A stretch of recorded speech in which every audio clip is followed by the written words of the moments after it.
इस कार्यक्रम के पुण्यार्चक हैं श्री कंवर लाल जी, महावीर प्रसाद जी पाटनी, आर के ग्रुप, मदनगंज, किशनगढ़, राजस्थान।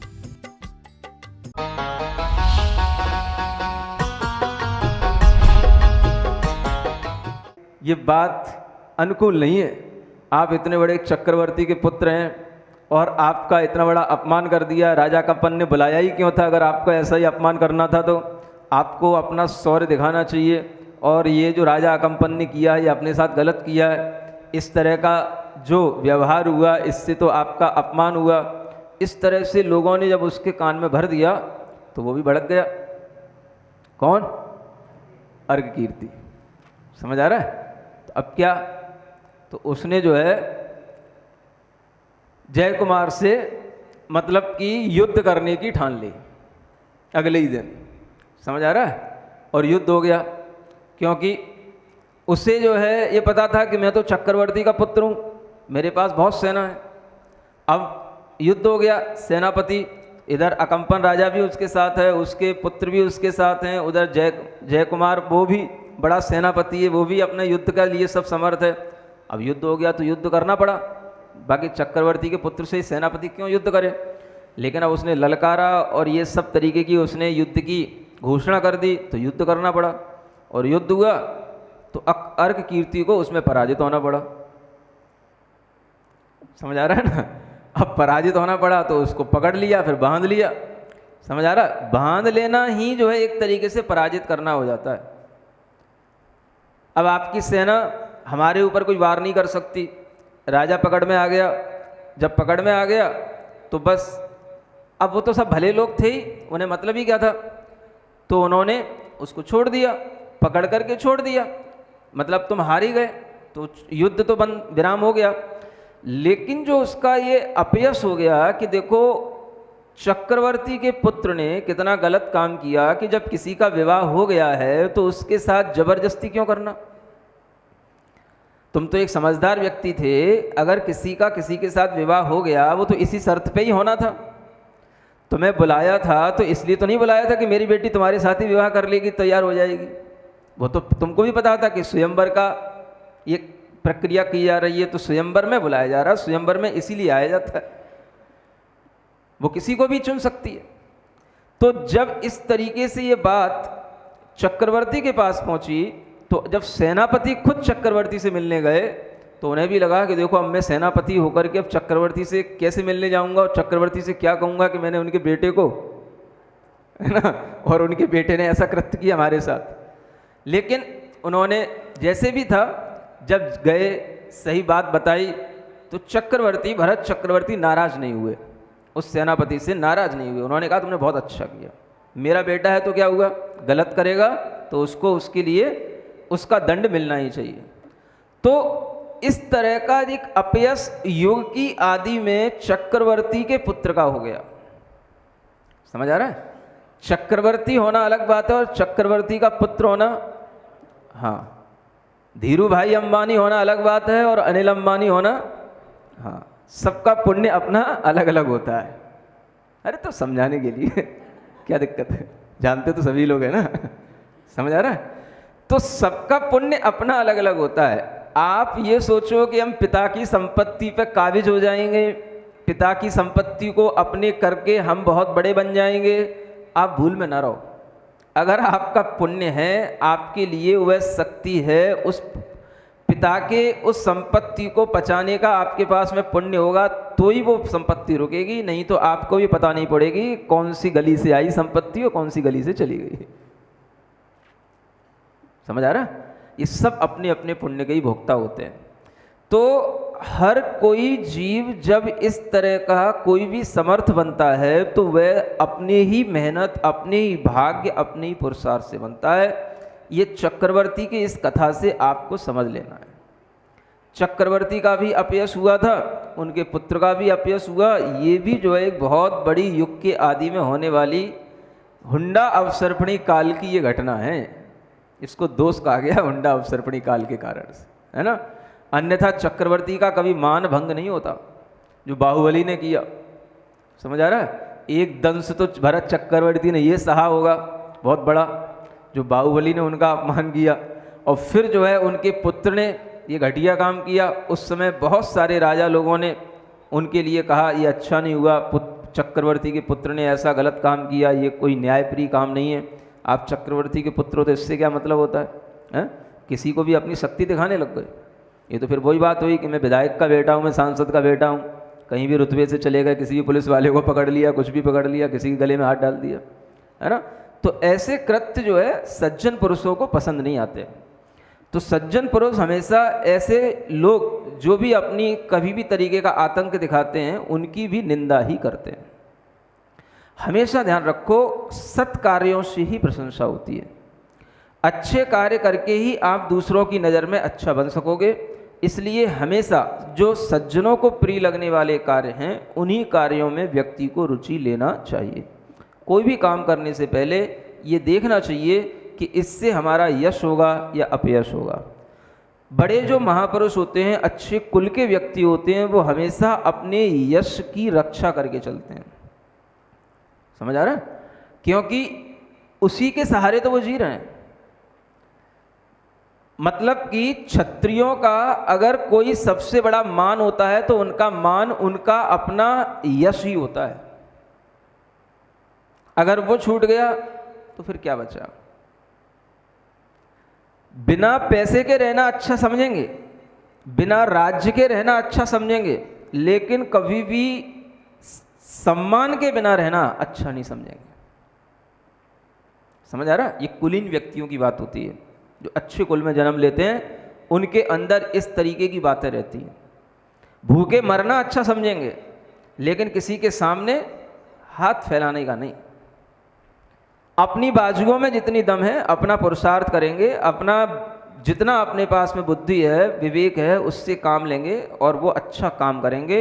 इस तरह से जो लोग आगे बढ़ते हैं उन्हीं का यश फैलता है ना। तो ये चीज़ें लोग भूलते जाते हैं। चक्रवर्ती की इस बात से आपको ध्यान रखना है कि जो पिताजी की प्रेस्टीज है वो पिताजी के लिए है, आपको अपनी प्रेस्टीज खुद बनाना है। समझ आ रहा है? उनका सहारा ले सकते हो, ये बात अलग है, लेकिन उनके सहारे जिंदगी नहीं गुजारी जा सकती है। अमिताभ बच्चन है तो अमिताभ बच्चन का जो यश है वो अमिताभ बच्चन के लिए ही है। समझ आ रहा है? अब इससे मतलब नहीं है कि आप अभिषेक उनके बेटे हो तो तुम भी उतने हीरो बन जाओगे। तुम्हें अपनी मेहनत खुद करनी पड़ेगी। अब अगर तुम्हारा पुण्य है, तुम्हारे अंदर टैलेंट है, तुम्हारे अंदर एक्शन करने की क्षमता है और वो लोग पसंद करें तो होएगा। ये जरूरी नहीं कि तुम अच्छे हीरो के बेटे हो तो तुम भी हीरो ही बन जाओगे। समझ में आ रहा है? बोल तो दिया करो। इसलिए यहां कह रहा हूं कि हमेशा सज्जन व्यक्तियों को अपने पुरुषार्थ, अपने भाग्य पर ही भरोसा रखना चाहिए, है ना। भाग्य के कारण से अगर कम मिले तो भी अच्छा है, लेकिन उसके विपरीत कुछ करके, अनर्गल प्रवृत्तियां करके कुछ भी अर्जित करना अच्छा नहीं समझा जाता।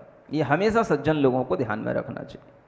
तो सज्जन पुरुष हमेशा यश की इच्छा करते हैं और यश को बना करके भी रखते हैं, है ना। क्योंकि बिना यश के, अपमान के सहारे तो जीना, उससे तो अच्छा मर जाना ही अच्छा होता है। तो कई लोग तो इसी कारण से सुसाइड कर लेते हैं। समझ आ रहा है? लेकिन हर व्यक्ति को ये ध्यान में रखना है कि अगर वह अपना यश बनाए रखना चाहता है तो अपने कार्य, अपने भाग्य और अपने पुरुषार्थ से खुद करे, दूसरे पर निर्भर होकर के नहीं। दूसरे से गाइडेंस लेना अलग बात है, लेकिन टोटली उन पर डिपेंड होना अच्छी बात नहीं है। इसलिए यहाँ बताया जा रहा है कि जो सर्वभूमि पति यश चक्रम, माने सार्वभौमिक स्वामी होते हैं। सर्वभूमि के पति माने जितनी भी ये 6 खंड की भूमि होती है, म्लेच्छ खंड हैं, आर्य खंड हैं, सब मिलाकर के पूरी भरत क्षेत्र के एकमात्र वो राजा होते हैं। इतने बड़े राजा होते हैं, है ना। और वो उस राजत्व के साथ रह कर के भी उनके द्वारा धर्म की प्रभावना होती है। वर्ते तुम प्रवंती, स्पष्ट दृश्य। अब देखो उनकी दृष्टि माने उनकी जो श्रद्धा है वो बिल्कुल स्पष्ट रहती है। स्पष्ट माने प्रकट, शुद्ध, प्रत्यक्ष। उनकी श्रद्धा में सब चीज़ें पड़ी रहती हैं। और छत्र मौली शेखर चरणा, उनके चरणों में बड़े बड़े जो छत्रप राजा होते हैं, छत्र बोलते हैं, छत्री छत्रप राजा, शिवाजी, मराठा, ऐसे है ना, ये छत्रप राजाओं के जो मुकुट होते हैं, राजाओं के मुकुट होते हैं, मुकुटों में कलगियां लगी रहती हैं, वो कलगियां उनके चरणों को छूती हैं। समझ आ रहा है? उनकी कलगियों की शोभा क्या है? जब उनके चरणों में वो कलगियां लग जाएं। समझ आ रहा है? ऐसे चक्रवर्ती के समक्ष हमेशा राजा उनके चरणों में नम्रीभूत होकर के बैठे रहते हैं। कैसे बैठे रहते हैं? हाँ, कभी देखा आपने? राजसभा लगती है जब चक्रवर्ती बीच में सिंहासन के ऊपर बैठे और बाकी सब राजा नीचे हाथ जोड़ करके बैठे रहेंगे। बस धर्म चर्चा भी होगी, न्याय चर्चा भी होगी, राज्य चर्चा भी होगी, सब सुनेंगे, अपनी एडवाइस भी देंगे, लेकिन सब चक्रवर्ती का विनय करके करेंगे। ये सम्यक दृष्टि जीव को ऐसा वैभव अपने आप धर्म के फल से मिलता है। अर्जित करके कितना करोगे? सिकंदर की तरह दौड़ते जाओगे, दौड़ते जाओगे, दौड़ते जाओगे। समझ आ रहा है? सुख तो एक भी दिन नहीं मिला, बस लूटते गए, लूटते गए, लूटते गए, और एक दिन गिर पड़े कहीं नदी नाले में, मर गए। बस ये सुख जो मिलता है निश्चिंतता का, वो निश्चिंतता का सुख तो धर्म करने से ही मिलेगा। हो सब कुछ और करना कुछ ना हो। क्या कहा? हो सब कुछ और करना कुछ ना हो, बस उसका नाम है सुख। सुख किसे कहते हैं? अच्छी परिभाषा लिख लो। हो सब कुछ, करना कुछ ना, सच्चा सुख। बस मतलब जो आदमी सुखी होगा उसके पास होएगा सब कुछ, लेकिन थारी मारी में पड़ा नहीं रहेगा। वो थारो मारो, थारो मारो मतलब हाँ, राजस्थानी बोलते थारो मारो वो तेरो है, वो मेरो है, ये भी तेरो, तेरे, तूने मेरो काय को ले लो, तूने मेरो काय को ले लो, तूने तेरो तेरे पास रख मेरा मुझे दे। तो ये जो थारो मारो होता रहता है ये जो है तब तक है जब तक अपने पास में सर्व सुख नहीं है। जब आदमी के पास अपना सुख आ जाता है तो फिर से थारी मारी करने की जरूरत नहीं रहती। वो तू ले भी जाएगा तो क्या ले जाएगा, कितना ले जाएगा, ले जा कितना ले जाएगा।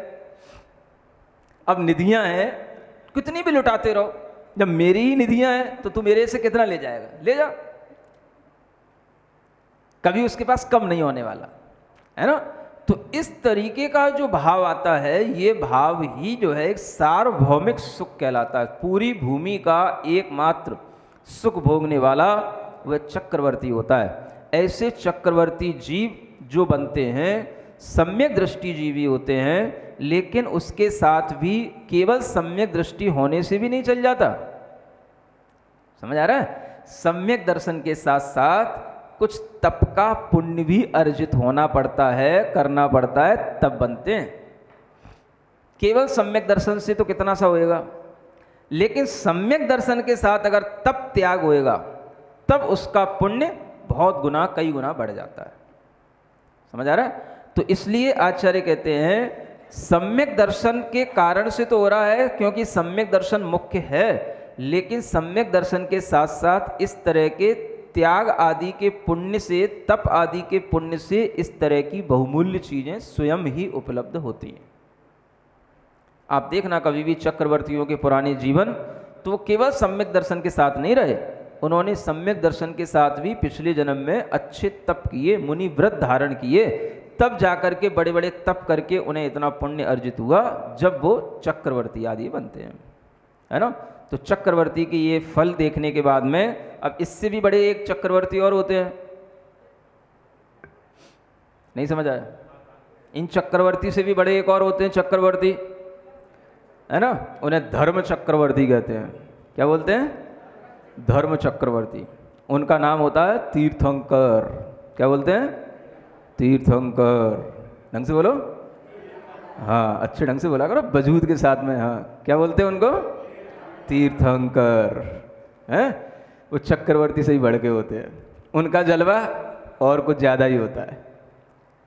वो भी कैसे बनते हैं? तो सम्यक दर्शन के बिना तो कुछ भी संभव नहीं है।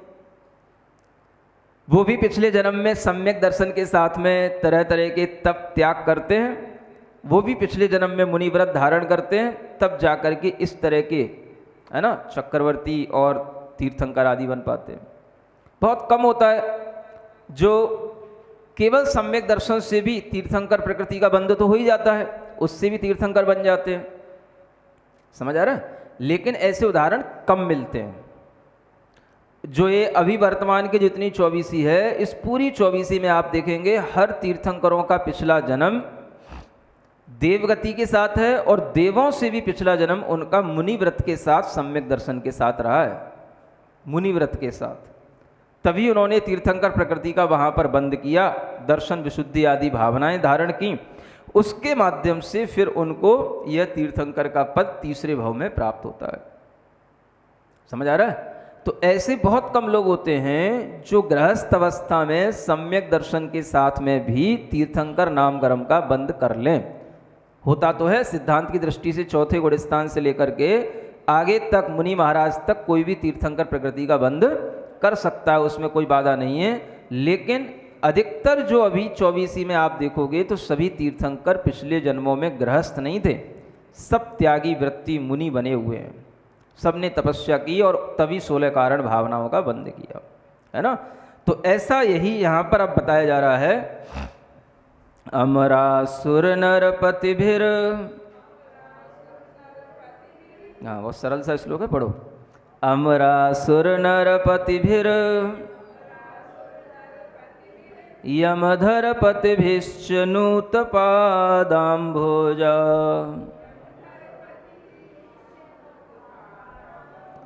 दृष्ट्या सुनिश्चितार्था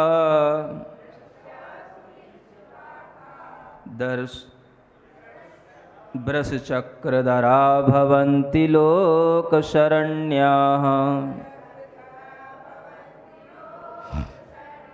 पढ़ें। अमरासुर नरपतिभिर यमधरपतिभिश्च दृष्ट्या सुनिश्चितार्था ब्रशचक्रधरा भवन्ति लोकशरण्याः। है ना। अब ये देखो कितने लोगों के पति हैं। ये पति माने क्या होता है? स्वामी, है ना। पतियों के तो कोई पति नहीं होते हैं, पत्नियों के तो पति हो जाते हैं। पतियों के भी कोई पति होते हैं? ये देखो इनके कितने पति हैं। अमरासुर नर पतिभिर, है ना। पति शब्द सबके साथ लगाना है। अमरों के पति, अमर पति माने देवों के स्वामी, रूलर्स ऑफ द देवास। समझ आ रहा है? उनके भी ऊपर रूलर जो होते हैं, अपना नियम कानून चलाने वाले, अमर पति कहलाते हैं। असुरपति, है ना, लॉर्ड ऑफ असुराज। असुरों के भी जो बड़े, असुरों के भी देव बड़े इंद्र होते हैं, वो असुरपति कहलाते हैं, असुरों के भी स्वामी। और नरपति, किंग्स ऑफ द मैन। समझ आ रहा है? आदमी राजाओं के भी स्वामी, ये सब पति। और यमधर पतिवीर, है ना, मतलब कि जो यमधरों का मतलब महाव्रतियों के भी जो स्वामी हैं, ऐसे गणधर आदि, है ना, उनके भी जो स्वामी हैं, उन गणधर आदिकों के द्वारा क्या है? नूत पादाम भोजा, जिनके चरण कमल, नूत माने होता है स्तुति को प्राप्त है।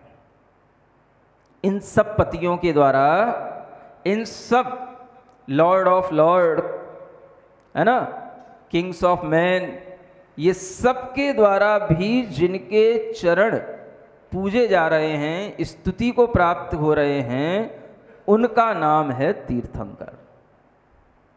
यानी चक्रवर्ती भी जिनके चरणों की पूजा करेगा और किसी के चरणों की पूजा नहीं करेगा। समझ आ रहा है? सम्यक दृष्टि है तो वह भी ऐसे जो सम्यक दृष्टि जीव हैं, इनकी पूजा आराधना करके अपने आप को सौभाग्यवान समझेगा।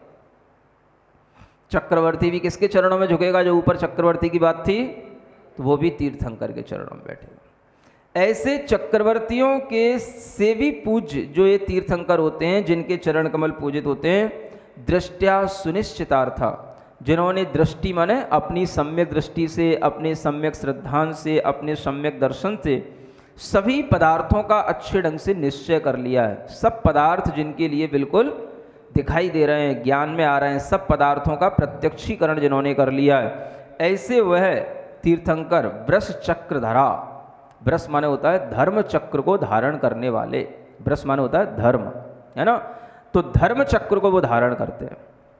चक्रवर्ती तो होगा, वो केवल राज चक्र को धारण करेगा, अपने राज्य को बढ़ाने के लिए उसका चक्र उसके आगे आगे चलता है। और जब तीर्थंकर चलते हैं तो इनके आगे भी एक चक्र चलता है, उसको बोलते हैं धर्म चक्र। आ रहा समझ में? जो देवों के द्वारा ये अतिशय के माध्यम से धर्म चक्र आगे चलता है। देवों के द्वारा 14 अतिशय किए जाते हैं, तो उनमें एक धर्म चक्र का एक अतिशय होता है, बहुत ज़्यादा प्रभाव वाला, बहुत ज़्यादा सूर्य के से भी ज़्यादा प्रकाशमान किरणों वाला, इतना बड़ा हुआ धर्म चक्र जब आगे आगे चलता है तो तीर्थंकरों के आने की सूचना देता है, और उसी के माध्यम से तीर्थंकरों का धर्म आगे आगे चल रहा है, और तीर्थंकर के आगे कोई भी बाधा देने वाला नहीं है, वो धर्म चक्र अपने आप सूचित करता चला जाता है। तो इस तरह के वृष चक्र को, धर्म चक्र को धारण करने वाले वह तीर्थंकर ही होते हैं। देव के अतिशय से तीर्थंकरों के लिए ऐसा धर्म चक्र तो मिलता है, लेकिन देवों का अतिशय भी उन तीर्थंकरों के पुण्य से ही होता है।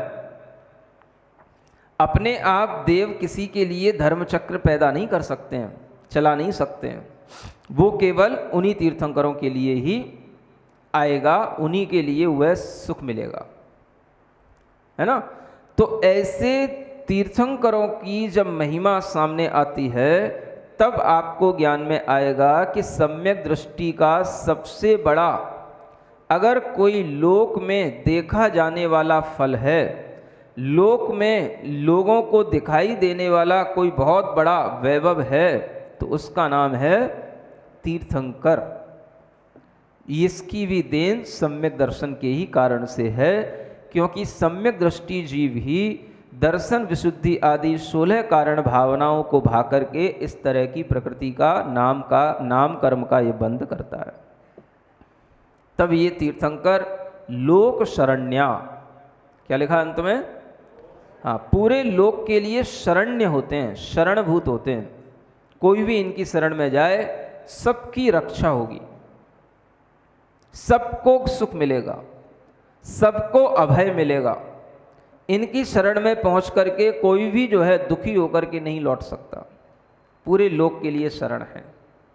ऐसा यह जो भी हमें धर्म का प्रभाव दिखाई देता है, वह सब भी सम्यक दर्शन की ही देन है, क्योंकि बिना सम्यक्त्व के कोई भी भावना की जाएगी, उससे तीर्थंकर नाम कर्म का बंध नहीं होगा। इसलिए सम्यक दर्शन पहली भावना है, दर्शन विशुद्धि।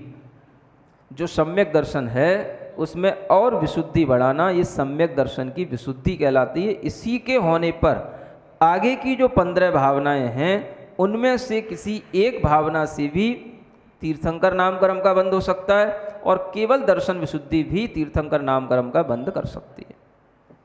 कोई जरूरी नहीं कि 16 की 16 भावनाएं एक साथ होनी चाहिए तभी तीर्थंकर नाम कर्म का बंध होगा। एक भावना भी अगर दृढ़ होती है और एक भावना का भी प्रभाव अपनी आत्मा पर पड़ता है, तो उस एक भावना के माध्यम से भी तीर्थंकर नाम कर्म का बंध होता है। लेकिन शर्त यह है कि सम्यक दर्शन होना ही चाहिए, चाहे वो सम्यक दर्शन कोई सा भी हो, क्षयोपशम हो, चाहे क्षायक हो, चाहे औपशमिक हो। हर सम्यक दर्शन के साथ में ये तीर्थंकर प्रकृति का बंध हो सकता है, लेकिन वह क्षयोपशम या क्षायक सम्यक दृष्टि भी यदि करता है, तो उसके लिए भी आचार्य कहते हैं उसे केवली या श्रुत केवली के पाद मूल का सानिध्य मिलना चाहिए। उन्हीं के चरणों में इतनी विशुद्धि आती है जो क्षायक सम्यक दर्शन वाले जीव को भी तीर्थंकर प्रकृति का बंद करने के लिए ऐसा सानिध्य चाहिए होता है ना। तो इस तरह की परिणतियाँ जिन जीवों में आती हैं वो जीव इस तरह से फल को प्राप्त होते हैं। अंत में ये तो सब हमने दिखाए आपको लौकिक फल, है ना, जो बाहर देखने में आ रहा है, लेकिन वास्तव में जो सिद्धों का सुख है, जो मोक्ष का सुख है, वह मोक्ष का सुख भी इसी सम्यक दर्शन की देन है ना। किसकी देन है? अब यहाँ पर आप ये भी अपने आप समझ लेना कि केवल सम्यक दर्शन की देन नहीं, केवल सम्यक्त्व की देन नहीं है, नहीं तो फिर सबको सम्यक दर्शन से ही मोक्ष हो जाएगा। समझ आ रहा है? सम्यक दर्शन ज्ञान चारित्राणी मोक्ष मार्ग की जरूरत ही नहीं रहेगी फिर तो, अगर केवल सम्यक दर्शन से ही सब मोक्ष दिखा रहे हैं, सम्यक दर्शन से ही तीर्थंकर दिखा रहे हैं, है ना। तो सम्यक दर्शन मूल में है, सबसे पहले सम्यक दर्शन होना ही चाहिए। इसके होने पर ही जो हमारे साथ ज्ञान चारित्र तप आदि होंगे, यही हमारे लिए ये सब चीज़ें उत्पन्न करते चले जाएंगे। तो यहाँ ये जानना कि सम्यक दर्शन तो बेसिक चीज़ है, इसके बिना कोई भी चीज़ें उन्नति को प्राप्त नहीं होती हैं। इसलिए सम्यक दर्शन की महिमा के साथ लिखा हुआ है, लेकिन मोक्ष केवल सम्यक दर्शन से नहीं मिलता, मोक्ष तो सम्यक दर्शन ज्ञान चारित्र तीनों के एकाग्र एक रूप रत्नत्रय मार्ग से प्राप्त होता है ना। तो वही मोक्ष सुख की भी यहाँ पर बात आगे करते हैं। शिव मजर मरुज मक्षय मव्याबाधम विशोक भय शंकम काष्ठागत सुख विद्या विभवम विमलम भजन्ति दर्शन शरण।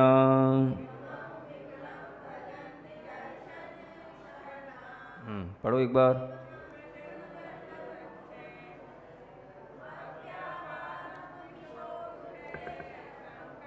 काष्ठागत सुख विद्या विभवम विमलम भजन्ति दर्शन शरण। जिन्होंने अपने अंदर सम्यक दर्शन को ही शरण बना रखा है उन्हें कहते हैं दर्शन शरणा। दर्शन ही जिनके लिए शरण है, सम्यक दर्शन की शरण में जो आत्मा रही है उसी को हमेशा मोक्ष की प्राप्ति हुई है।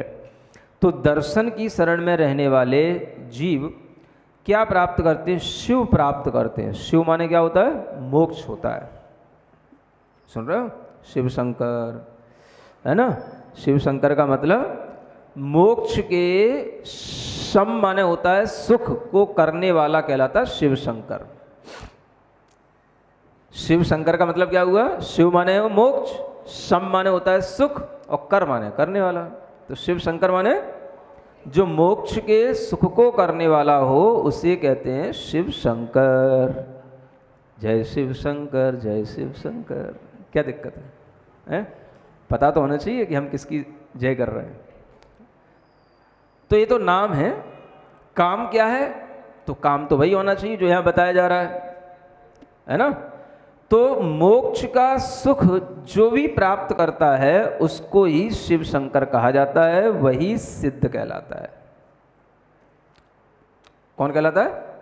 सिद्ध पुरुष उसी को बोलते हैं। जिसको क्या क्या मिल गया होगा, जिसको मोक्ष सुख मिल जाएगा, तो आगे आचार्य कहते हैं अजर। वह आत्मा कैसा होगा?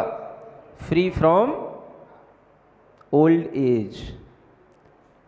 अजर का मतलब क्या हो गया? जिसको कभी बुढ़ापा ना आए, है ना, जिसकी एज कभी ओल्ड एज ना हो, जो एज है जैसी थी वैसी दिखाई दे। भले ही वो कहने में आए 100 वर्ष के हो गए, 200 वर्ष के हो गए, लेकिन कहने में आएगा, लेकिन एज जैसी है वैसी रहेगी। ही always seems like a youngster. समझ आ रहा है? बिल्कुल यंग एज में जैसे वो होते हैं वैसे ही दिखाई देंगे, वैसे ही प्रतीति में आएंगे। इसको बोलते हैं फ्री फ्रॉम ओल्ड एज, है ना, ऐसा सोल। फिर अजर मरुज, है ना, जरा से भी रहित, और रुज माने होता है रोग, फ्री फ्रॉम डिजीजेज, किसी तरीके की डिजीज़ नहीं होना चाहिए। पेचिस, हैजा, dengue, malaria, corona, TB, diabetes, spondylitis cervical, ये वो कुछ भी नहीं होना चाहिए। Free from all types of disease. ऐसा सुख तो यही है, शरीर हो तो भी ऐसा सुख और शरीर ना हो तो भी ऐसा सुख। तो शरीर होता है तब तीर्थंकर अवस्था में ऐसा सुख मिलता है, और जब शरीर छोड़ देते हैं तो सिद्ध अवस्था में ऐसा शरीर मिलता है। वो शरीर कहलाता है ज्ञान शरीर। Only the body of knowledge resides in pure souls. क्या? हाँ, केवल बस ज्ञान शरीरी क्या रह गए वो सिद्ध भगवान, वो ज्ञान ही उनका शरीर रह जाता है, वो ज्ञान शरीरी बस, और कोई ये फिजिकल बॉडी से कोई लेना देना नहीं। तो ऐसे वो रोगों से रहित, जरा बुढ़ापे से रहित, और शिव मजर मरुज मक्षय अक्षय पद को प्राप्त कर लेते। माने ऐसा पद जिन्हें मिल जाता है जिसमें कभी भी किसी तरीके का कोई भी डीके नहीं होता। डीके जानते हैं? क्षय होना, है ना? हाँ, किसी भी तरीके की डिस्ट्रक्शन नहीं होना, फ्री फ्रॉम डिस्ट्रक्शन, है ना? ऐसा यह स्टेटस है, ये एक तरीके का। ये क्या कहलाता है?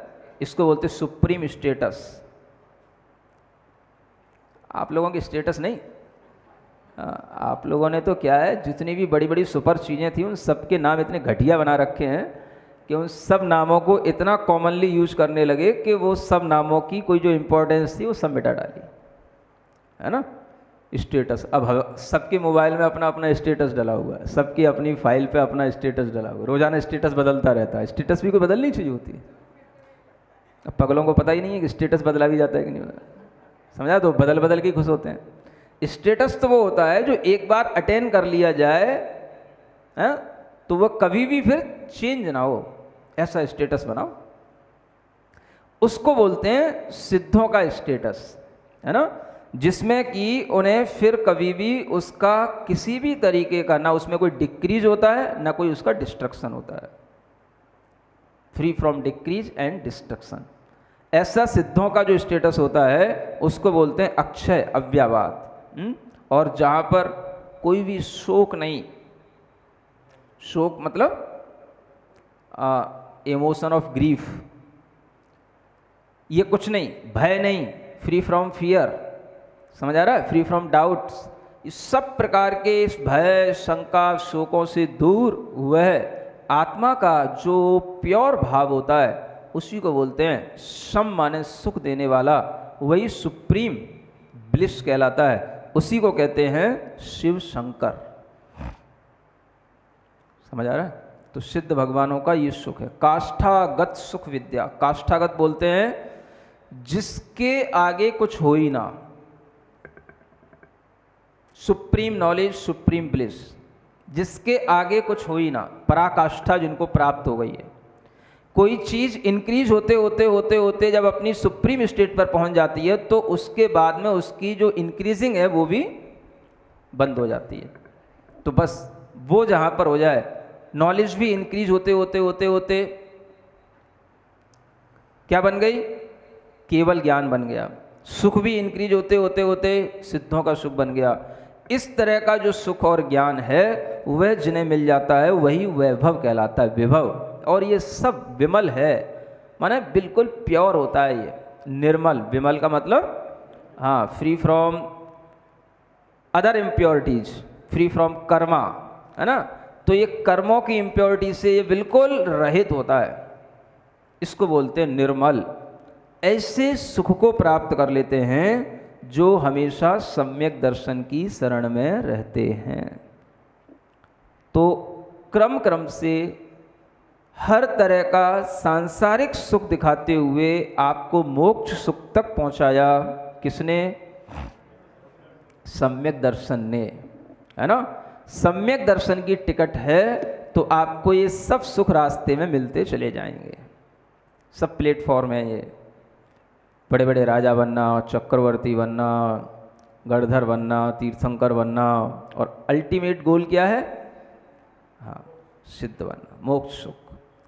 तो ये सब चीज़ें हमें धीरे धीरे इसी रास्ते से मिलती चली जाती हैं। इसलिए धर्म का प्रमुख फल तो मोक्ष है, लेकिन धर्म के और जो आनुषंगिक फल होते हैं वो सब ये तीर्थंकर आदि भी, ये सर्व जो लौकिक सुख हैं, ये भी सब धर्म के एक आनुषंगिक सुख कहलाते हैं, फल कहलाते हैं, या हम इन्हें धर्म का प्रभाव कह सकते हैं। जैसा कल बताया था, तो धर्म का प्रभाव भी इतना अधिक है कि उससे भी हमें सब संसार के सुख मिला करते हैं। ठीक है ना। अब इसी का उपसंहार अंतिम श्लोक में किया जा रहा है। देवेंद्र चक्र महिमान ममेयमानम,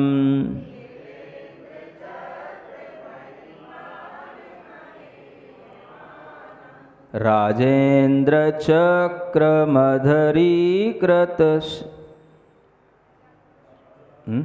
राजेंद्र चक्रमवनीन्द्र शिरोर्चनीयम्,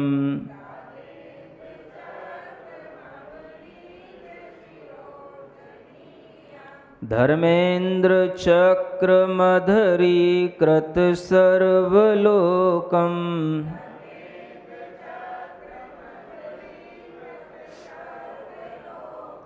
लब्ध्वा शिवं च जिन भक्तिरूपैति भव्यः।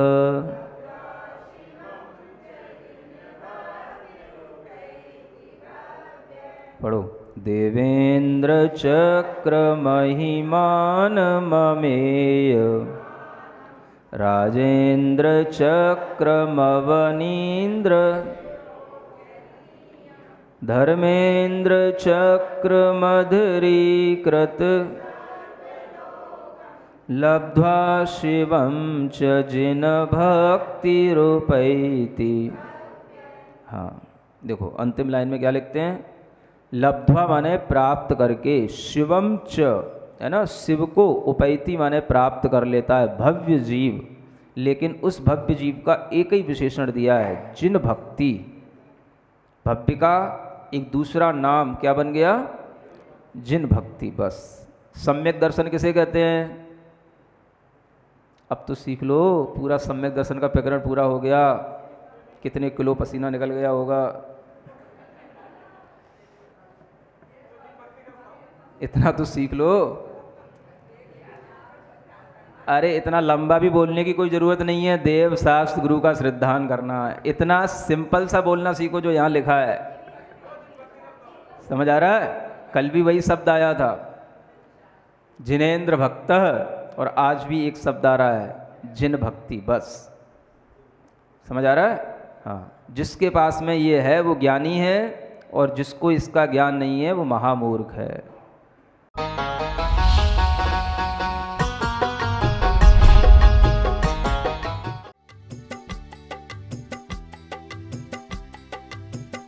इस कार्यक्रम के पुण्यार्चक थे श्री कंवर लाल जी, महावीर प्रसाद जी पाटनी, आर के ग्रुप, मदनगंज, किशनगढ़, राजस्थान।